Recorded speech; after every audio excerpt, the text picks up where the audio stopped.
What's going on guys, DeanCentral here, and in this video we're going to be going over a pretty unique base. As you can see here, I built inside of the drainage pipe on Hapis. This is a very small base, and for the amount of resources that you're going to spend on it, it's going to be super strong. So there's only one way in. There's no short route in. This is the only way in, by going through the front of the base. When you first come in, you have this little drop box here on the left side, something to quickly drop some loot off, but this thing is wall stacked like crazy. If you look here, you can open this door at the same time as your front door and no one's going to be able to come inside, but you will be able to shoot out. So as you can see here, you've got two double doors, and if you leave this one open, you can also take a little peek out of there. But if we go inside, you can see everything is definitely pretty stacked. You've got stacked double doors everywhere. I think it's a pretty cool design for solo players. It's something really small and reliable, and it's definitely gonna not cost a lot to build since it's basically just the size of a circle. So if we look through here, this double door, this is where you're gonna have your tool cupboard and your main loot. Unfortunately, there's not a lot of room in this base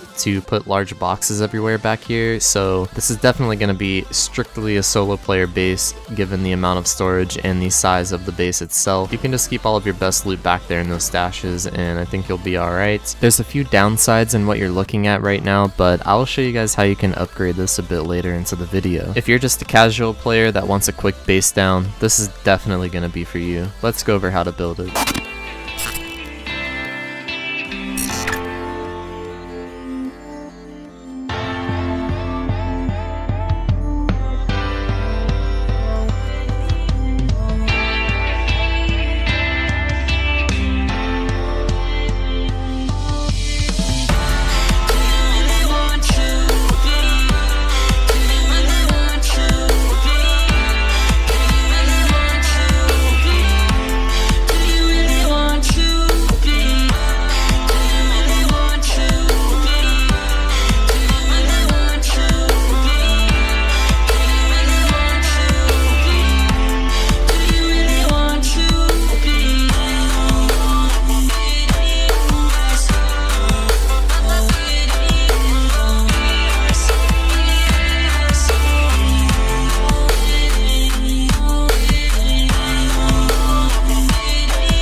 Alright guys, so before the video's over, I just wanted to show you what this base can be in an end result. This is something that you're going to want to try to do, because once you get that initial like circled design down inside of the pipe, which isn't that hard to do, you guys should be able to get that done. You should start working at something like this. When I say something like this, I mean something that's going to cover up the top of that little circle, because you don't want people to be able to see that all of that wall stacking is going on inside of there. If you do cover up the pipe completely, most likely a lot of people won't even like expect that that pipe is there or even realize that it's there. A lot of people don't really think about it, and they'll go blowing into the wrong place, resulting into a fail raid. If you guys can do your best to cover that pipe up, place some foundations around that base that's inside the pipe, build it up a couple stories, then it's gonna make the base a lot stronger. The only flaw that I can really think of in this base is the fact that people can shoot rockets down into the cracks of that wall stacking that's on the initial circle of the base. So if you do something like this, it's gonna really prevent them from doing that, or make it a lot harder, at least I should say. Anyways guys, if you do just want to build the circle part that I showed at the beginning, then it's still gonna be really strong given the amount of materials that you're gonna spend on it. So all of you solo players out there, I hope this helps you out. If you want to see more solo player bases like this, let me know in the description below. I like doing these small little bases, they're really fun to make, and as always, I'll see you in the next one.